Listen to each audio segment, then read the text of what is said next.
buenos días para todos y para todas. Bienvenidos a la octava sesión de trabajo del ciclo de actualización para periodistas sobre democracia y elecciones. Nuevamente un gusto que podamos compartir este espacio de información y les damos un saludo, además de en nombre de Ciclos CAP, de las organizaciones con las que trabajamos en esta alianza, Oxfam, NDI y Fundación DESC. Esta mañana tengo el gran gusto de compartir como facilitador a Julio Donis, a quien le agradecemos mucho su disponibilidad y el tiempo. El tema de hoy se titula Financiamiento, el origen de todos los males, una temática por demás interesante y tomando en cuenta el contexto electoral prioritaria también en nuestra cobertura. Julio Donis es sociólogo guatemalteco, tiene una experiencia profesional vasta, enfocada en la investigación y también en la implementación de programas de fortalecimiento institucional y normativo del sistema de partidos políticos y del sistema electoral, así como en programas de observación electoral.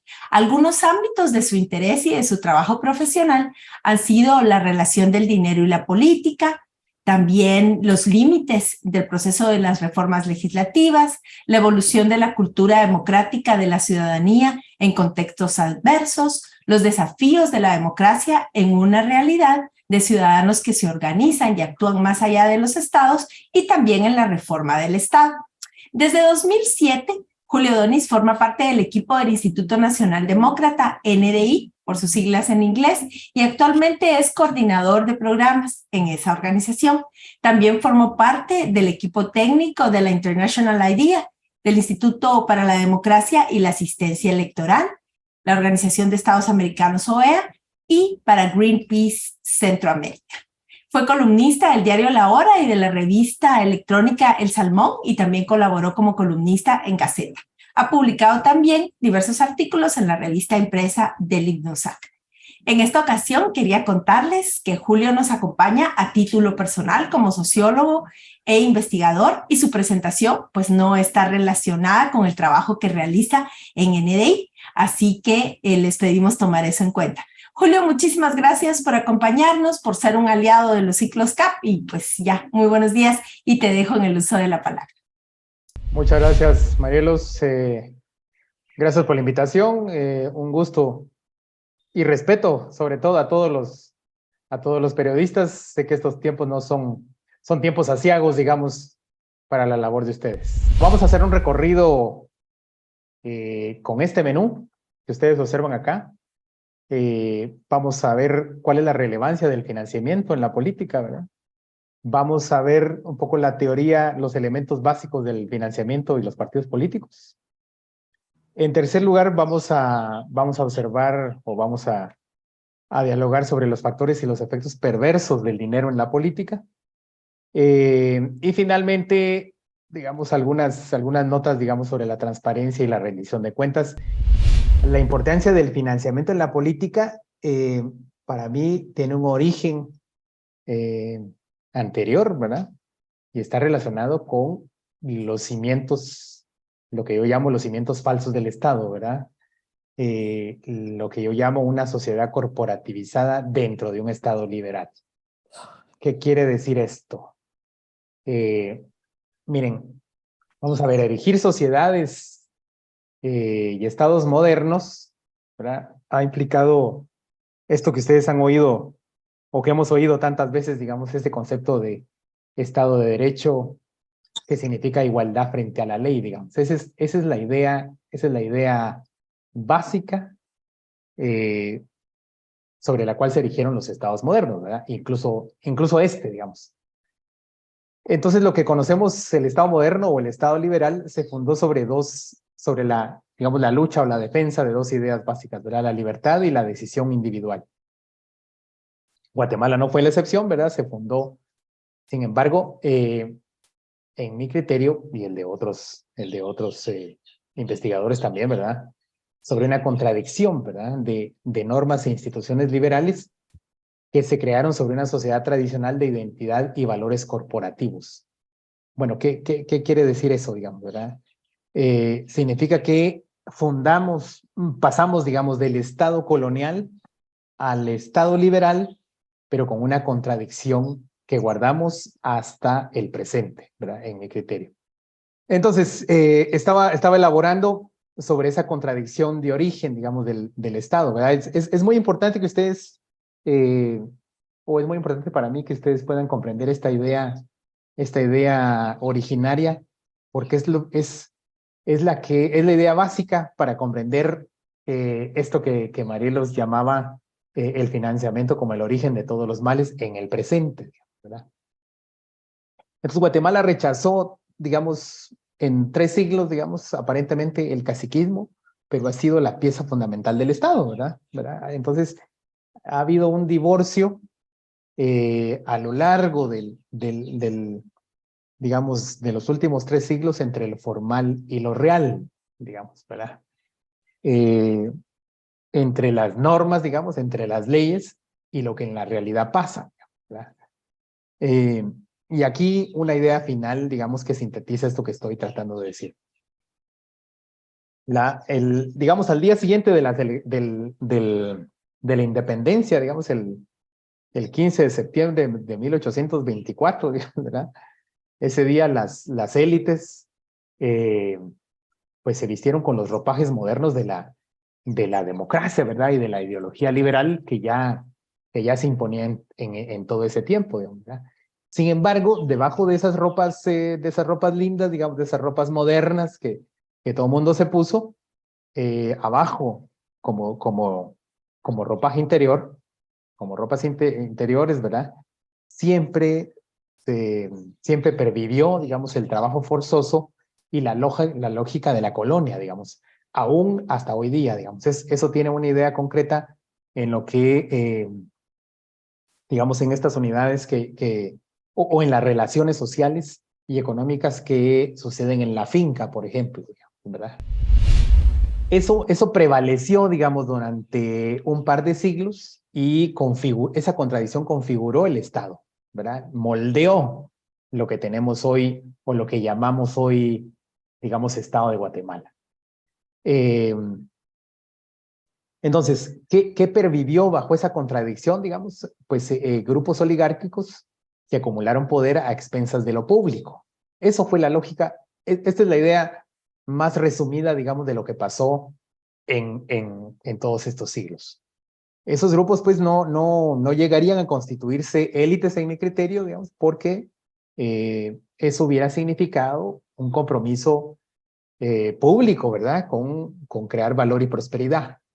Esto es lo que resume, digamos, la idea de una élite moderna, digamos, o de una élite modernizante, ¿verdad? Esos grupos, en cambio, digamos, de los que hablo, desarrollaron su identidad y su estatus sobre redes con poder originario, familiar, ¿verdad? Lo que Martelena Casaus llama el linaje, ¿verdad? Y pervivieron a partir de el acuerdo entre sus líderes. Para decirlo más pedestremente, digamos, se ponían de acuerdo cómo repartirse, digamos, el país, ¿verdad? Entonces, entre otros, ese factor limitó que Guatemala resolviera, entre otras cosas, ¿verdad? Resolviera la identidad como factor de cohesión de lo que llamamos la nación, ¿verdad? A lo que, por ejemplo, sin ir más lejos, en México está más resuelto, digamos. Aquí, digamos, la aspiración de la identidad se concibe implícitamente como un problema. Los grupos, pues, se volvieron redes informales, de esos grupos de los que hablo, se volvieron con el tiempo redes informales, que restringieron o amordazaron, digamos, al Estado para su distribución, y se reconfiguró lo que Douglas North, es un historiador, llama orden de acceso limitado, ¿verdad? Para decirlo en otras palabras, le pusieron puertas y le pusieron paredes al Estado, digamos, que ellos controlaban, ¿verdad? Ese modelo, seguramente ya lo han visto, esta idea siguiente ya la han visto en otras exposiciones. Todo este modelo del que hablo entró en pugna en el año 2015, digamos, con sujetos de lo que también North llama, digamos, sujetos en cambio de acceso abierto. ¿Qué son los sujetos de acceso abierto? Digamos, pues son los que se oponen a la idea anterior, digamos, ¿verdad? son actores modernizantes, democráticos, etcétera, como ustedes, digamos, como ustedes periodistas. Vamos a meter en este conjunto, digamos, a la CICIG, a los grupos de la sociedad civil, digamos, que aspiran justamente a una sociedad abierta. ¿Cuál es el resultado de esto? Digamos, pues fue ha sido, digamos, hasta el día de hoy una gobernabilidad con estabilidad controlada. ¿Qué significa eso? Pues básicamente significa estas tres ideas. Una gestión pública basada en la afiliación personalista, ¿verdad? Es decir, asentada en la figura de una persona. Una política pública que empieza y acaba con el sujeto de turno, ¿verdad? Es decir, la idea de Estado empieza cada 4 años con una nueva cara, digamos, y termina en el tercer año, porque el cuarto ya es campaña, ¿verdad? Y la tercera idea es el control del erario público, digamos, como factor de cohesión del bloque que gobierna, ¿verdad? Esto es importante porque, a diferencia de digamos, de otras configuraciones, el sujeto en el poder, digamos, el bloque en el poder, no necesariamente hegemoniza, ¿verdad? Porque eso significa una cohesión social a partir de un sentido común, digamos, de una lógica, es decir, de una ideología, digamos, que se contrae y se expande, digamos, a partir del diálogo.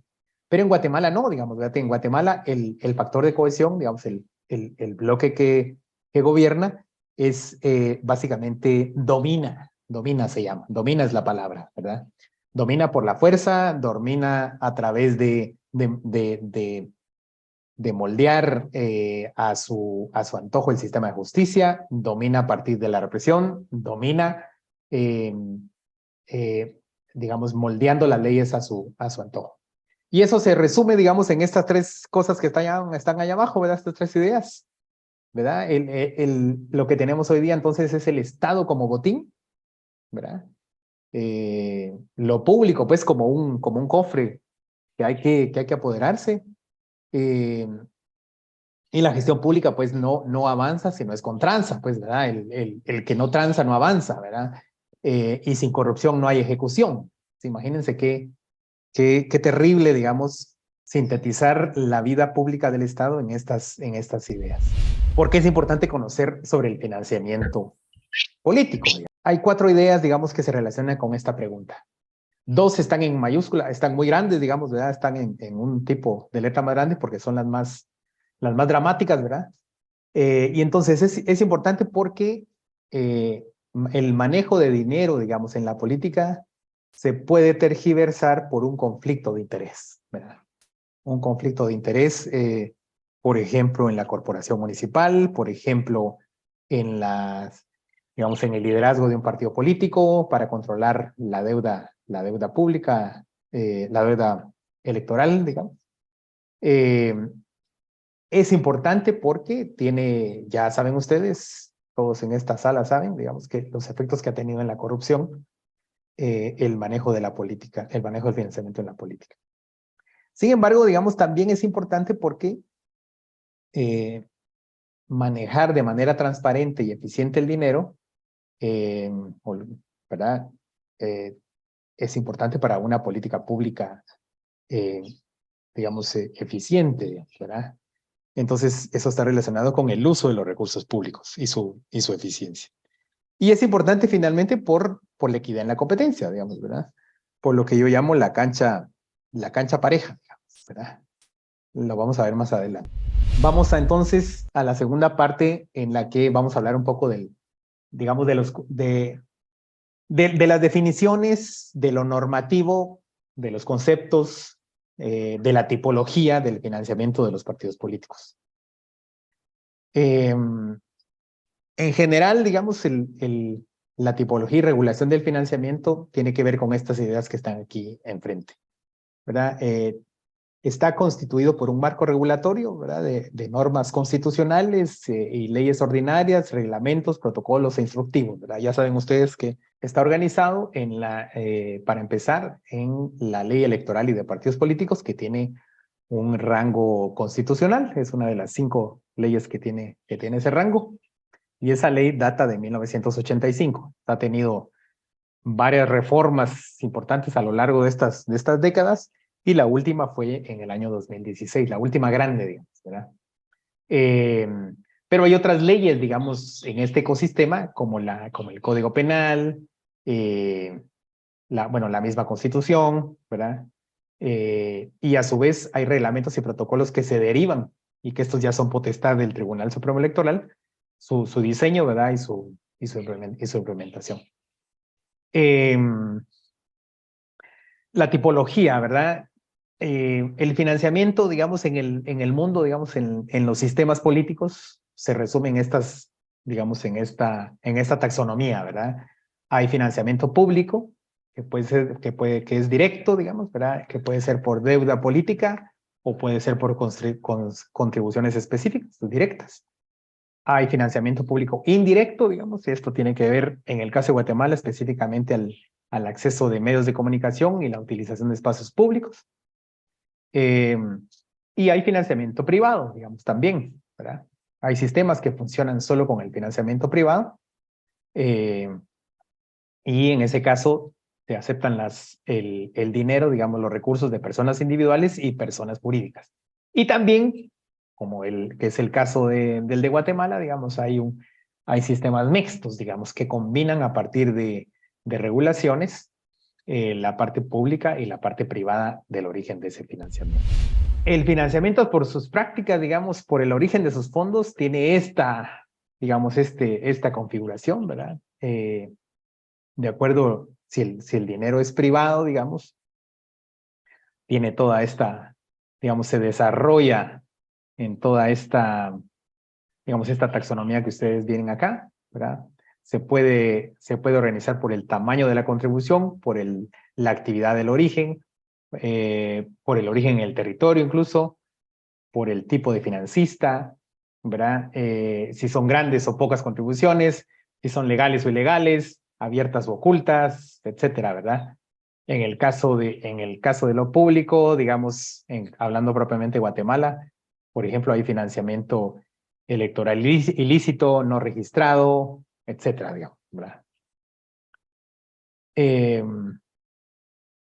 Esta tipología, digamos, también se puede organizar de esta manera que ustedes ven acá, de acuerdo a los objetivos que, digamos, que se requieren o que se ambicionan como efecto de la regulación de la misma, digamos. Entonces, se puede organizar el financiamiento de acuerdo a políticas regulatorias o distributivas, ¿verdad? Y en ese sentido, también se pueden organizar para que fortalezcan la contienda política o para combatir la corrupción, ¿verdad?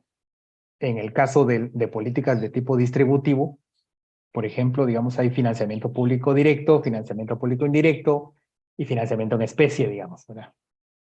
O, por ejemplo, si queremos combatir la corrupción, el efecto es una política regulatoria, estoy hablando de este cuadrante, una política regulatoria del financiamiento, pues entonces ahí, digamos, el énfasis, el objetivo es la fiscalización estatal, por ejemplo, digamos, prohibir el anonimato, como sucedió a partir de las reformas del 2016, ¿verdad? En este país, o regular de manera más fuerte el control del financiamiento privado. Esto es la tablita, digamos, que resume el financiamiento en Guatemala, ¿verdad? Como les dije antes, es una configuración del financiamiento que está, digamos, que tiene naturaleza mixta, ¿verdad? Porque hay dinero público y hay dinero privado, ¿verdad? El dinero público, digamos, está organizado en financiamiento directo, ¿verdad? Esto lo vamos a ver un poquito más adelante, es el dinero que se le da a los partidos por concepto de lo que se llama deuda electoral, es decir, por todos los votos que consiguen en una elección, después de la elección se les da dinero. O el esquema, digamos, el esquema de acceso a medios, que básicamente es una manera de dar recursos de manera indirecta a los partidos políticos, ¿verdad? En el caso del financiamiento privado, digamos, lo que hay son límites, ¿verdad? Que restringen ese financiamiento, límites al gasto de los partidos, de lo que pueden hacer con ese financiamiento, y límites a las contribuciones de los financistas privados. Entonces, vayamos un poquito ahora a la evolución de este sistema, digamos, a partir de su marco regulatorio, ¿verdad? Antes de aquí, antes de este globito, digamos, antes del 2004, como ya les dije, el origen es el año 1985, en el que sucede la transición democrática, ¿verdad? Y a partir de ahí se erigiría, digamos, un sistema político con especial énfasis en un sistema electoral que estaba basado en aquel momento en conferir confianza, digamos, ¿verdad? Para el ciudadano, porque veníamos de muchas dictaduras, digamos, ¿verdad? Y de elecciones manipuladas. Entonces, la lógica a partir de 1985 fue, bueno, necesitamos que el ciudadano crea, digamos, que el ciudadano confíe en el sistema electoral. Es así como se crea el Tribunal Supremo Electoral y se crean un montón de instituciones, y la regulación específica sucede ahí también, digamos, se crea la ley electoral y de partidos políticos. La primera gran reforma, porque antes de eso hubo pequeñitas, digamos, ¿verdad? Pero la primera gran reforma sucede entre el 2004 y el 2006, ¿verdad? En esta parte de la línea del tiempo, ¿verdad? Y se empieza a crear un régimen más flexible y más desregulado, ¿verdad? Perdón, digamos, se trata de abatir lo que era un sistema muy flexible y muy desregulado en un sistema más abierto, diría yo, ¿verdad? Acuérdense ustedes que a partir de esta reforma se crea, por ejemplo, el RENAP, ¿verdad? A partir de esta reforma se amplía la cartografía electoral y se extienden los lugares de votación en digamos, en todo el país. En el 2016, sucede 10 años después, digamos, más o menos, sucede el siguiente grupo de reformas más grandes, digamos, ¿verdad? Vamos hacia un sistema regulatorio y distributivo positivo, digamos, a partir de ese año, digamos, ¿verdad?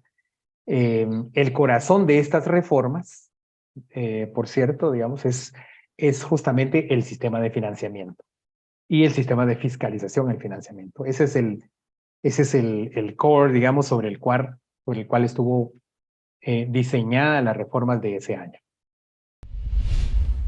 Entonces, ¿qué significa? Vayamos ahora a los detalles. ¿Qué significa el financiamiento público directo? Pues significa, en Guatemala, $2 por voto obtenido en la primera vuelta, digamos, sobre un mínimo del 5% de los votos, ¿verdad? Ese monto se entrega en 4 cuotas anuales a todos los partidos, ¿verdad? Hay una distribución de ese dinero, ¿verdad? La ley también organiza ese dinero en esta configuración que ustedes ven acá, ¿verdad? El 30% es para formación y capacitación de afiliados, el 20% para actividades nacionales y el 50% para actividades departamentales y municipales del partido, digamos, ¿verdad? En el año electoral, sin embargo, el 100% de ese financiamiento puede ser utilizado para la campaña. Esto es digamos, el resumen del financiamiento público directo en el sistema electoral guatemalteco, ¿verdad? En otros países, por ejemplo, digamos, el financiamiento directo es previo, ¿verdad? O de entrada. Se le da un capital, una especie de capital semilla al partido para que arranque, digamos, su actividad. Ahora vayamos al financiamiento público indirecto, ¿verdad? Esto, digamos, las principales características de acuerdo a la regulación electoral están en estos cuatro elementos, digamos, ¿verdad? Los partidos gozan de franquicia postal y telegráfica, digamos, sin embargo, esto es un poco desfasado porque ya no existen estos servicios, ¿verdad? El uso de espacios en la vía pública, ¿verdad? El uso gratuito de salones municipales y otras instalaciones para reuniones, 3 meses, los 3 meses de la campaña, ¿verdad? Y aquí está lo más importante, digamos, la distribución de espacios en medios de comunicación. ¿Qué significa eso, digamos, verdad?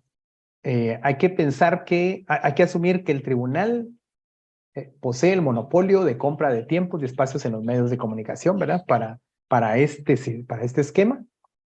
Y como tal, de acuerdo a la ley, los partidos políticos tienen prohibido contratar de manera directa, ¿verdad? Entonces, ¿qué pasó en esa reforma? Digamos, la lógica era que, digamos, el sistema de medios de comunicación en Guatemala está monopolizado. Ya saben ustedes, por, al menos la televisión y la radio abierta en el grupo Albavisión, digamos. Entonces, había una inequidad, digamos, en la competencia, ¿verdad?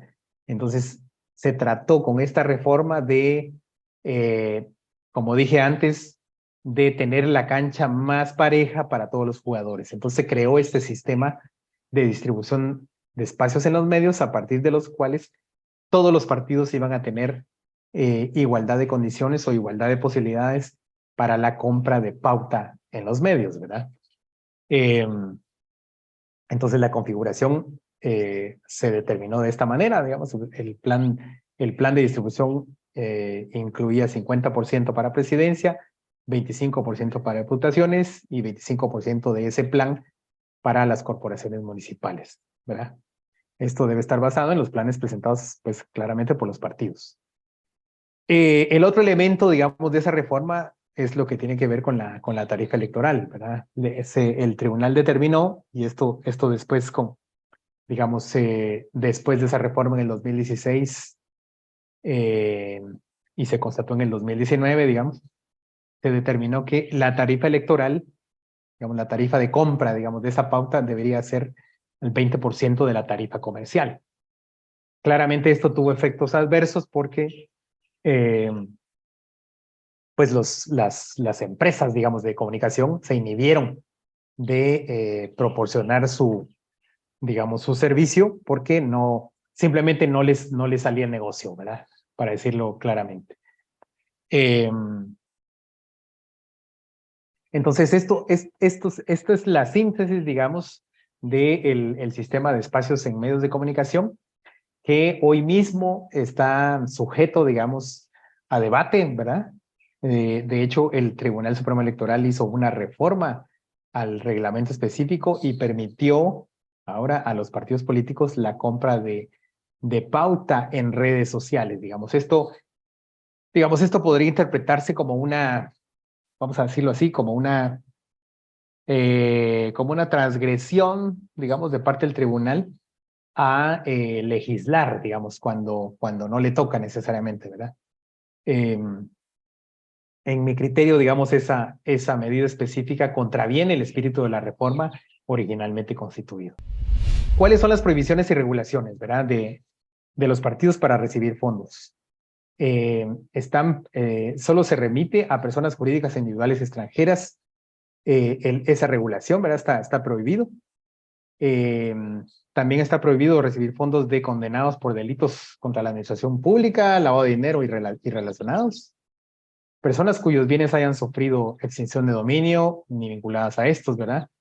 Fundaciones o asociaciones civiles no partidarias, excepto entidades académicas para fines de formación política, ¿verdad? También está prohibido recibir fondos de contribuciones anónimas o contribuciones en especie.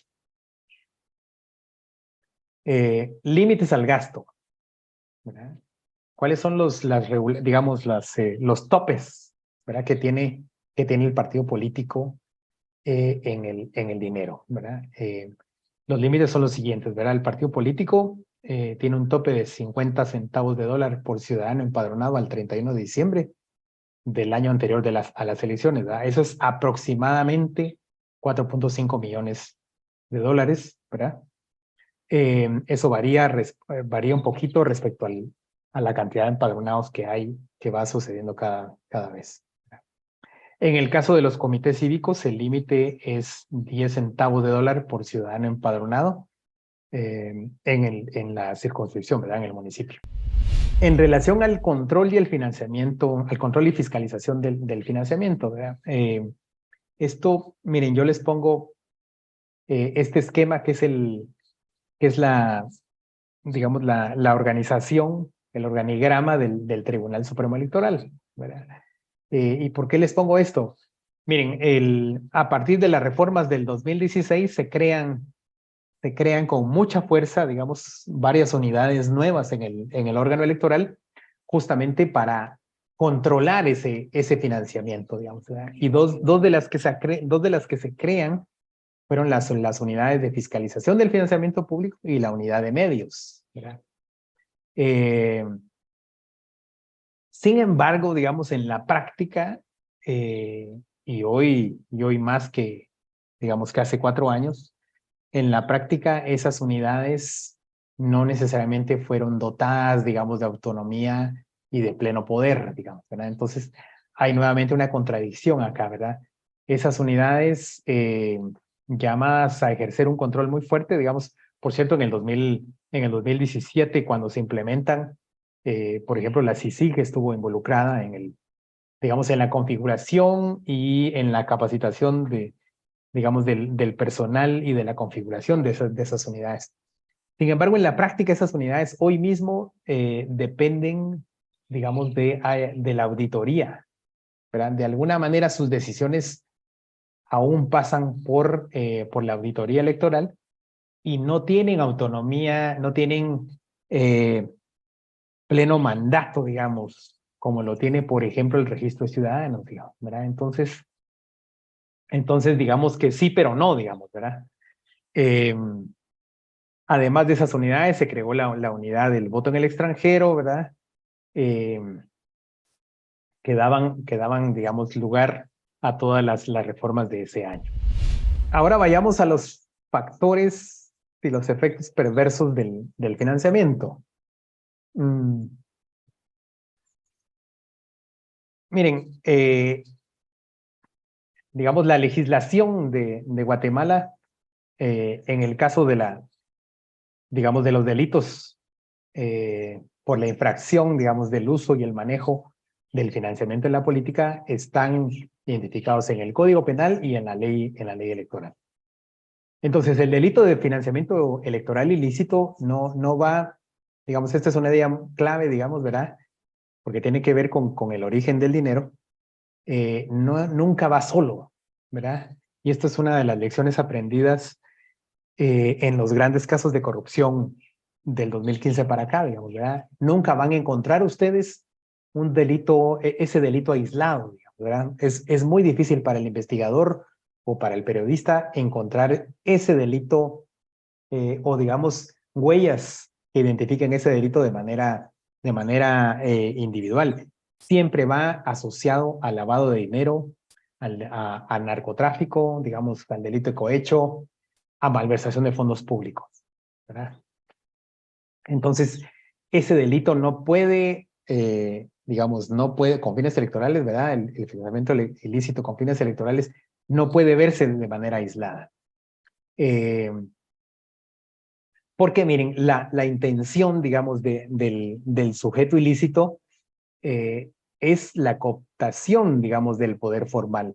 Y como tal, las redes, digamos, en las que está asociado ese sujeto nunca van a implementar, digamos, este tipo de delitos de manera aislada, sino de manera compleja en red, digamos. De ahí el error de suponer que la responsabilidad digamos, en este tipo de seguimiento es solo del tribunal. Más bien, aquí hay que suponer, digamos, que el seguimiento, digamos, a estos delitos implica a todo el sistema, digamos, implicado en en este escenario que incluye a la IDE, incluye a la Contraloría General de Cuentas, al MP, a la SAT, entre otros, ¿verdad? Sin embargo, miren, las elecciones del 2019 implicaron un reacomodo, ¿verdad?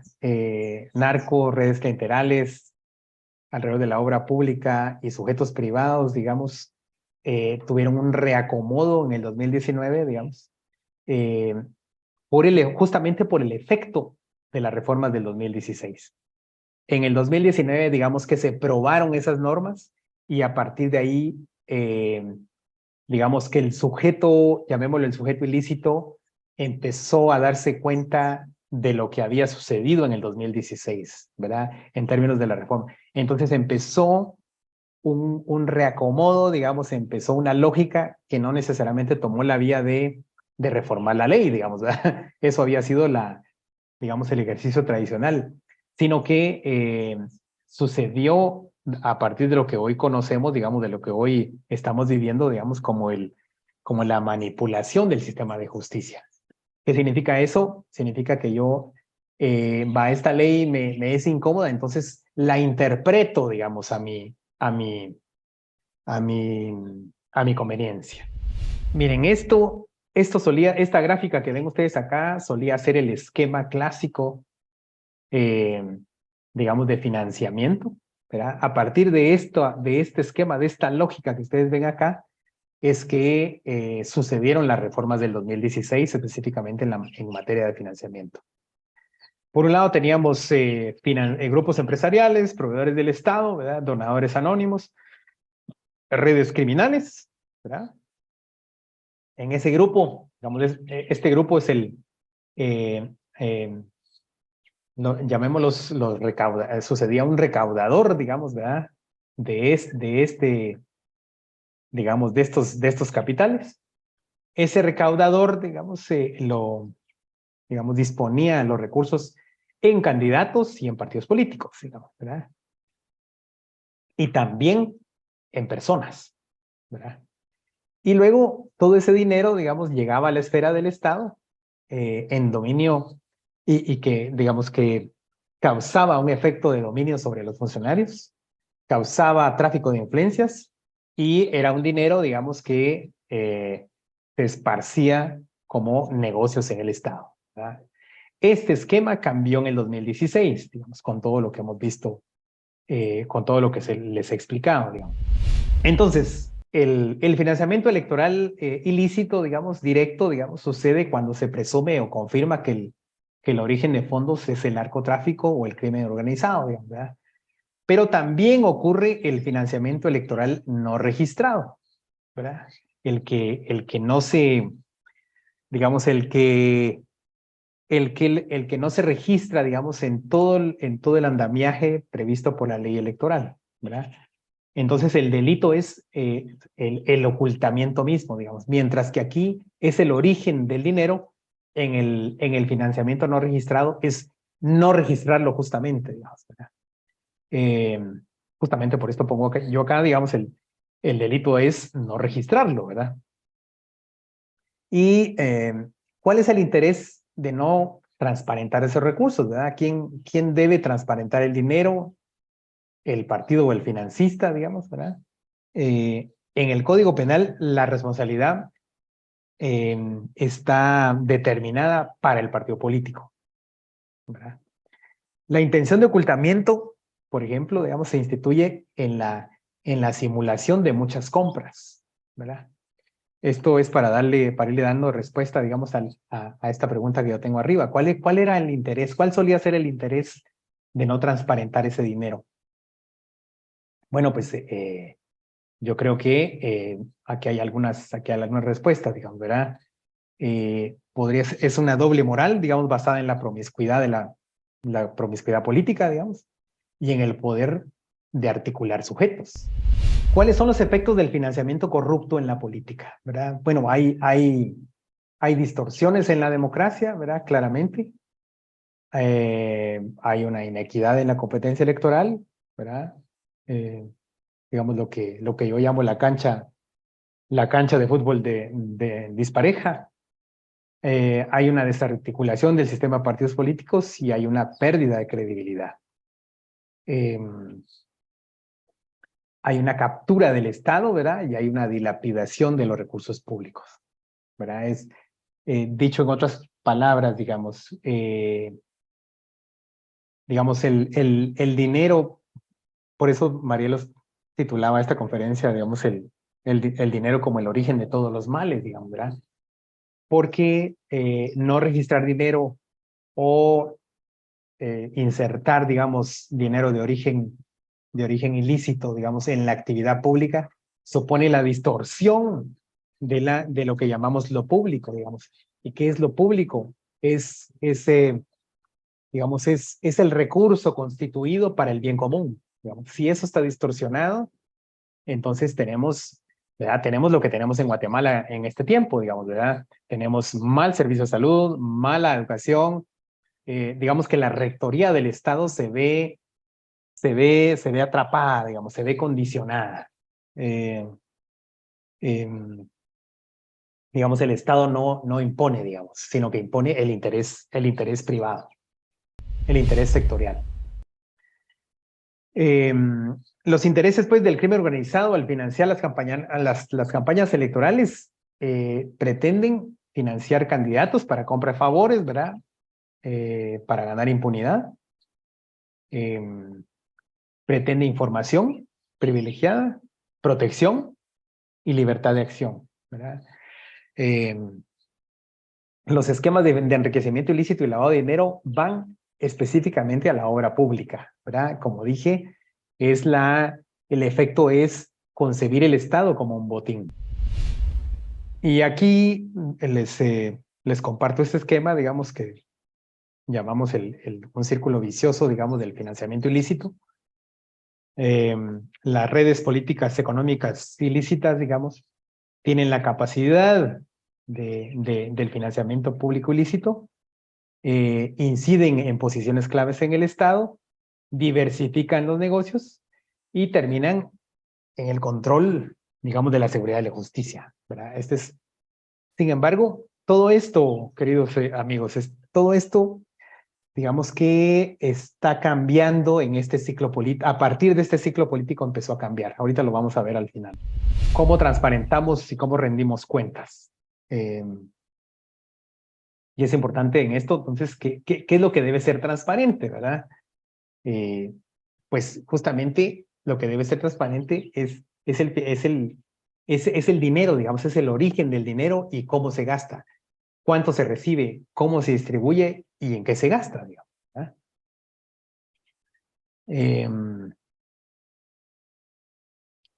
Entonces, en la dimensión del financiamiento privado, se requiere saber cuánto se recibe, quién lo entrega, cómo se gasta y para qué, digamos, ¿verdad?